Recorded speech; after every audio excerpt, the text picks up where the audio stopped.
Hey everyone, how you doing today? My name's Terry G. Take a second, subscribe, take another second, hit that like button. Have you ever woke up in the morning and you say to yourself, man, oh man, this is going to be a great day. I feel fantastic. I'm gonna get up, get dressed, go out and take on the day. And as you're going along, maybe your sister calls you, or a family member calls you, and you have a little discussion that doesn't really go properly. It kind of hurts your feelings, but you get through it and you put the phone down and you carry on throughout your day. Or maybe you call up a friend and that friend says something to you that is very disrespectful. Or, God forbid, I don't know about you, but I've had a few of them, and they're called arguments. You get in an argument with somebody and it ends, and you just kind of carry on with your life. And what starts happening to you throughout that day that was supposed to start off great, or did start off great, you start thinking about what people have done to you. And what happens is you start thinking it and rethinking it. Then after that, the old revenge machine starts up, how I should get them. You know, that friend of mine who disrespected me, I helped him out so many times. And the first time I asked him to help me out, he says no. He says, you can do it on your own. He disrespected me. And you start figuring out some sort of revenge. Or a family member hurts your feelings and you say to yourself, I'm not going to talk to them anymore. I'm going to gossip about them. I'm not going to show up at the events. I'm just going to boycott them. If you've had that happen to you in your recovery, or you don't have to be in recovery to have this happen to you, it's called a resentment. And a resentment basically is rethinking a situation, and that situation gets bigger and bigger and bigger till it takes on a life of its own. Then after that starts, the old resentment machine starts. How can I get them back? What can I do to get them back? In the recovery industry, we always say justifiable anger has no place for an alcoholic. But a lot of alcoholics, a lot of people in addiction suffer from resentment or anger towards another individual. And that anger towards another individual can take a life of its own, that we can convince ourselves that those SOBs deserve it. They don't deserve to have me as a friend. And my sister pissed me off so much, I'm not going to her event. She deserves it. How dare her? And we can make that a real living objective in our lives. Justifiable anger. And we can do that.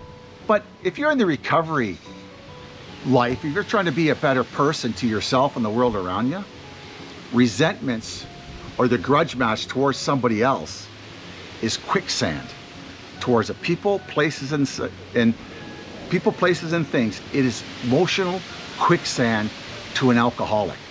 It can lead us out to relapse, dry drunk. It can affect us emotionally. Well, it will affect you emotionally, mentally, spiritually. And another thing it can affect you, if that resentment stays with you long periods of time, it can make you feel depressed. It can affect your self-esteem, believe it or not. Resentments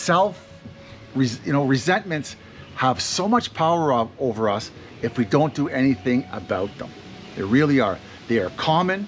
They're the number one offender with somebody in recovery because of the reasons I just stated.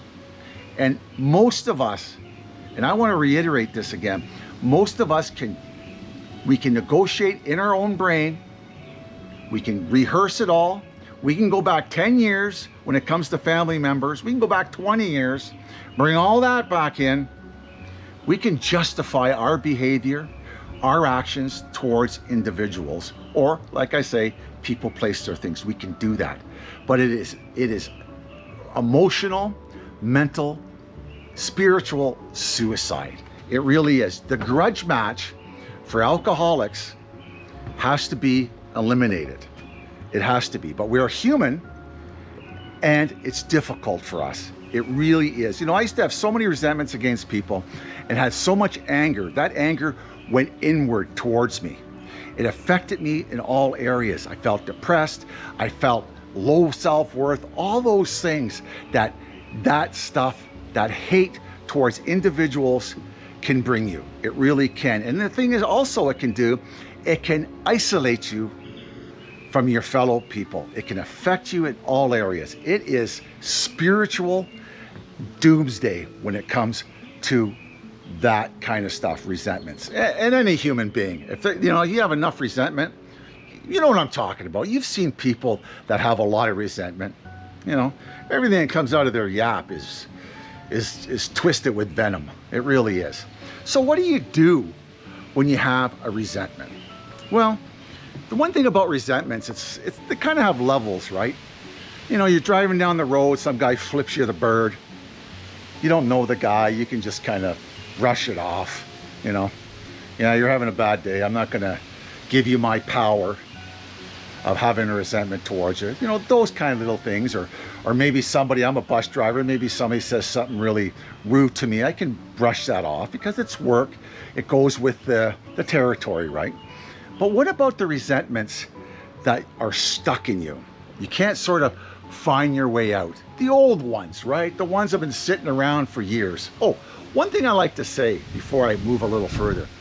When I grew up, if you had a resentment towards somebody, or you dislike somebody, hey, that was okay. It was okay to do that. In my house, no one ever taught us how to deal with a resentment, or if we dislike somebody, how do we maneuver around it? And so when I drank, I was not much different. And when I sobered up, I wasn't much different. So what do you do when you have a resentment that is stuck, that you're stuck on?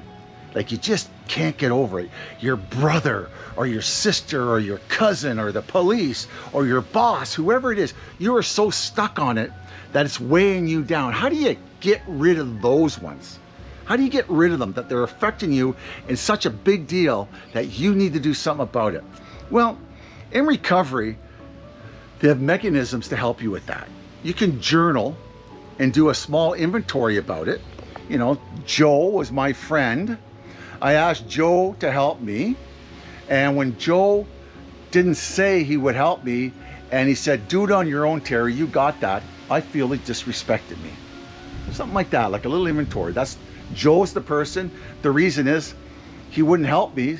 I've helped him so many times, so he disrespected me.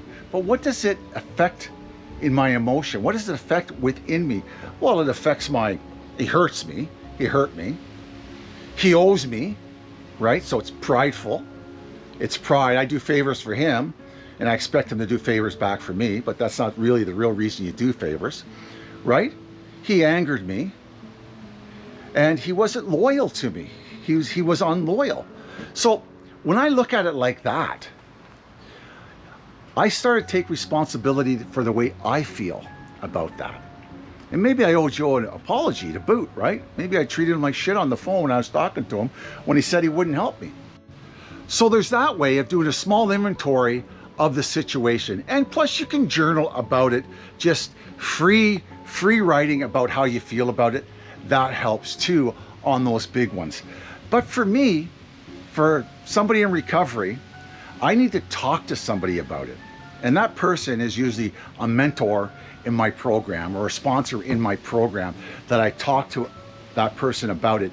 But the key thing is with this kind of situation is that you have to be honest with yourself and the person you're talking to resolve the issue. I don't mean the person that you have the resentment about. I mean the person that you're talking to help you out with this situation. And once you do that, you can sort of go over it and examine it and figure out how to deal with it. That helps a lot. But to think that you got it, you have it, and you can figure it out on your own, those ones that are stuck, it's very hard. It's very hard to do that. It really is. For me anyways, maybe not for you, but for me it is. And another way is a lot of people get upset at me when I'm going to say this, is I'm not going to give you a big preamble, but I'm not a religious guy. I'm not. I'm kind of a spiritual dude. So what I do with the ones that are really stuck, in the book, they talk about praying for individuals that you hate, that you dislike, praying for their well-being, that they have great health, that they have prosperity, that they have everything that you want in your life that they get, and they live a happy and joyous and free life. You pray for them like that. The prayer at the beginning, or the mindfulness at the beginning, may sound hollow. It may, but you do that and you keep doing that. And one day you'll wake up or be driving down the road or in the lunchroom at work or wherever it may be, and you'll say to yourself, I don't think like that at all about that person anymore. I don't think like that about that individual. I have forgave, or I've let it go. And that's the miracle and the power behind mindfulness, or saying a positive prayer to an individual, even when you don't mean it. Just keep doing it and you'll find that you will get the result. This whole idea of doing recovery by yourself or trying to think your way out of things is really hard. It's really hard, because when it comes to the grudge match or justifiable anger, we can justify it in our heads. We can justify it easily. You know, we can walk around thinking we're the best guys in the world or the best gals in the world, but we can still justify that part of us. We may gossip about them. Every time we may see them, we may want to walk on the other side of the street, or maybe not want to talk to them or have anything to do with them. You know, isolate yourself from them, whatever it may be. You'll find a way of coping with that resentment or that justifiable anger the way you'll find a way to do it. You really will. We all do, right? Just look around. Just be honest with yourself. Have you ever avoided somebody because you're pissed off at them? And have you ever avoided them for long periods of time? In my house when I grew up, that was common. That was common. My parents would avoid people for years and decades because of something they said or done, you know, to them. So that's basically it. This whole resentment business and this whole thing about the grudge match is very dangerous for alcoholics. It really, really is. And just a little add-on. When it comes to self-resentment, when you're feeling guilty and shameful about yourself, you can use the same tips in this video to work on yourself. You really can, okay? I was very victimized by my behavior and felt very guilty about things I did to other people when I drank. And it wasn't sometimes when I was pissed drunk, it was even in between.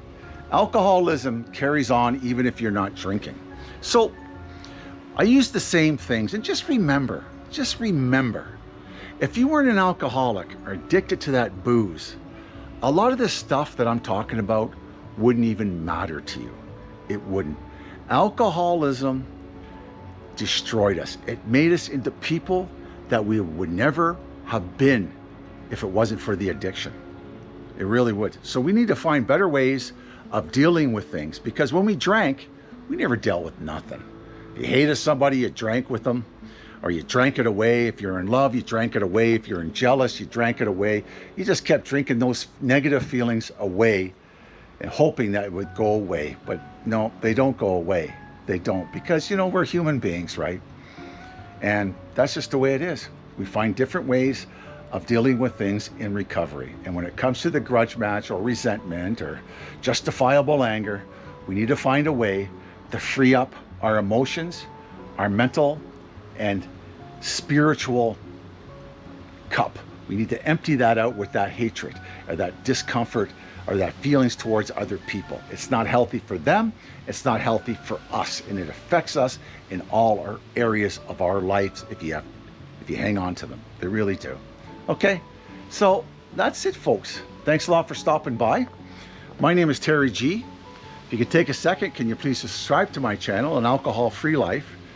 And can you hit the like button? I'd really appreciate it. Leave a comment, subscribe. I work hard at these videos, and we're all about awareness. We're all about showing people or telling people or suggesting to people that you can have a great, big, free life, wonderful life without the use and abuse of alcohol. You really can. You know why I know that? Because I'm one of those guys. I'm proof of that. Okay, ciao.